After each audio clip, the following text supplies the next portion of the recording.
الحمد للہ رب العالمین والصلاة والسلام علی رسولہ الکریم اما بعد فاعوذ باللہ من الشیطان الرجیم بسم اللہ الرحمن الرحیم وَيَسْأَلُونَكَ عَنِ الرُّوحِ قُلِ الرُّوحُ مِنْ أَمْرِ رَبِّي وَمَا أُوتِيتُم مِّنَ الْعِلْمِ إِلَّا قَلِيلًا صدق اللہ العظیم۔ واجب الاحترام سامعین، السلام علیکم ورحمۃ اللہ وبرکاتہ۔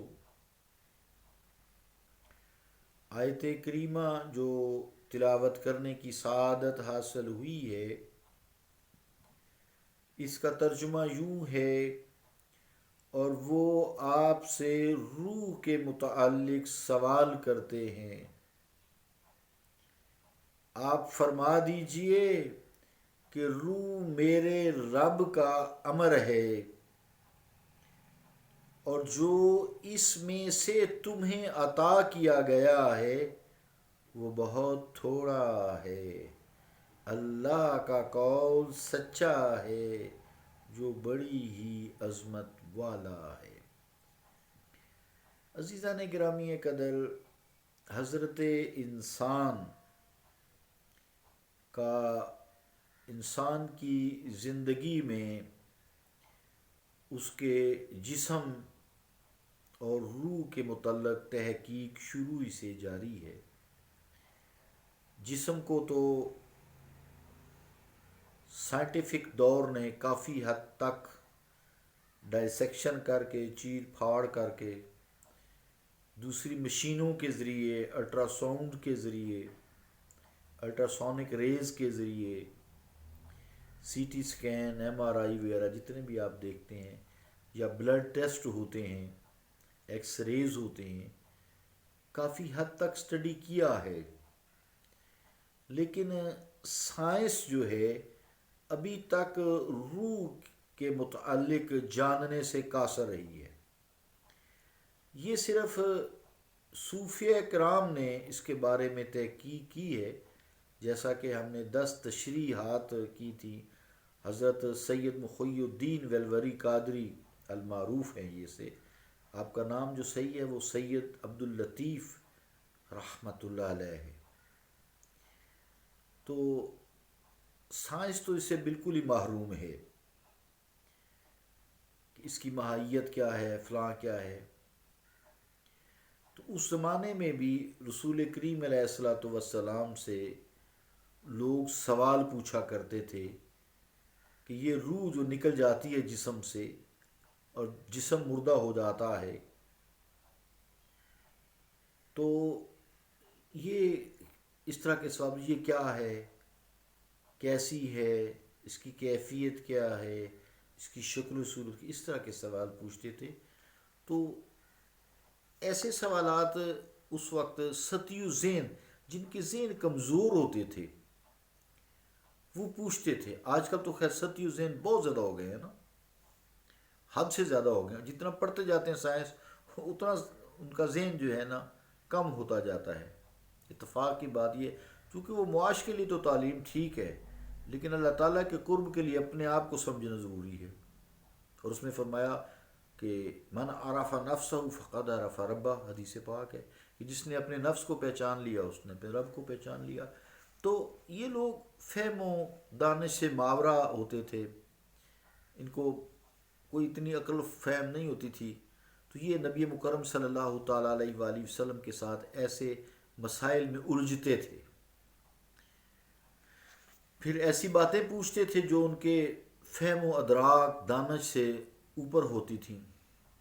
جن لوگوں نے رسالت مآب علیہ الصلوۃ والسلام سے روح کی ماہیت کے بارے میں پوچھا، وہ کمزور ذہن کے لوگ ہوا کرتے تھے، ورنہ صحابہ کرام جو ہیں وہ تو چپ کر کے جو آپ فرماتے کہتے ٹھیک ہے جی، قبول ہے، ایمان ہے، اس پہ آپ کے غلام ہیں۔ تو عزیزان گرامی قدر، اسی لیے روح کی تشریح کے سلسلے میں اللہ کریم نے فرمایا امر ربی، مصطفیٰ فرمائیے میرے رب کا امر ہے۔ انہی الفاظ پر اکتفا کیا گیا ہے۔ جس طرح ہر ہنر اور کام کے لیے اس کی استعداد کا ہونا شرط اول ہے، اسی طرح ہر شعبہ علم کے لیے بالعموم، اور وہ علم جو للہیت ہے، اللہ کا علم ہے، اس کے لیے بالخصوص ایک مناسب استعداد اور صلاحیت کا ہونا بنیادی شرط ہے۔ جن افراد میں کسی کام کی استعداد تو نہیں ہوتی مگر وہ محض اسے اپنی اظہار قابلیت کے لیے یا روزی روٹی کمانے کے لیے ایسی بحثوں میں پڑھتے ہیں، پھر داد تحسین وصول کرتے ہیں، اور روٹی شوٹی کا ان کا اللہ تعالیٰ نے انتظام تو پہلے بھی کیا ہوتا ہے اور اسی ذریعے سے کر دیتا ہے، انہیں آخر کار تو پھر ناکامی کا منہ دیکھنا ہے۔ جو قرآن مجید نے بھی فرمایا ہے، بے دل نے کیا خوب فرمایا رحمۃ اللہ علیہ، موج و کف مشکل کے گردد مہر میں کار محیط، عالم بے تاب تحقیق است و استعداد نیست۔ ترجمہ کیا ہے اس فارسی شعر کا کہ سمندر کی گہرائیوں تک رسائی حاصل کرنا امواج اور جھاگ کی دسترس اور قدرت سے باہر ہے، اس لیے کہ ان دونوں کے مقدر میں صرف سطح آب پر رقص اضطراری لکھا ہے۔ سمندر کی جھاگ ہوتی ہے نا، سمندر کی جھاگ ہے، موجیں، یہ اوپر اوپر ہی رہتے ہیں۔ ہاں ایک بھنور ہوتا ہے، گرداب جسے کہتے ہیں، وہ سمندر کی گہرائی تک چلا جاتا ہے۔ جیسے ہوا کا بھنور ہوتا ہے نا، تو یہ زمین سے لے کے آسمانوں تک جاتا ہے، بہت دور تک جاتا ہے۔ تو بیچاری سمندر کی جھاگ ہے، اس میں موجیں ہیں، تنکے ہیں، یا اوپر اوپر کو مٹی کی اس طرح کے کاغذ ہیں، اس طرح کے، وہ بیچارے کیا جانے سمندر کی گہرائی کیا ہے، کتنی ہے، اور اس گہرائی میں کیا ہے، کیونکہ ان میں سمندر تک نیچے جانے کا جوہر ہی نہیں ہوتا۔ اسی طرح ایک دنیا اشیاء کی ماہیت اور اس کے خاص کی تحقیق میں جو انسان پھنستا ہے، اور تحقیق میں انسان بری طرح پھر بےتاب نظر آتا ہے، ان حقائق تک رسائی حاصل کرنا مشکل ہے، سائنس تو کر ہی نہیں سکتی نا، تو اس کے لیے جو حقائق ہیں اصل، اس کے لیے قرآن مجید اور حدیث پاک ہے، رسول کریم علیہ الصلاۃ والسلام کا دامن پاک ہے، جو ان کے ساتھ وابستہ ہو جاتے ہیں ان کو حقائق علم ہو جاتا ہے۔ اور اس کے لیے قرآن مجید نے بھی دو چیزیں فرمائی ہیں، ذکر الہی اور تفکر۔ الذین یذکرون اللہ قیاما وقعودا ویتفکرون فی خلق السماوات والارض ربنا ما خلقت ھذا باطلا، ھذا اس میں اشارہ ہے کہ قریب اللہ تعالیٰ ان کو پھر کائنات قریب کر کے دکھاتا ہے۔ تو پھر وہ جس فیلڈ میں جاتے ہیں، چاہے بایولوجی میں جاتے ہیں، کیمسٹری میں جاتے ہیں، وہ پھر ان کا ایک جو مقام ہے اور ہو جاتا ہے۔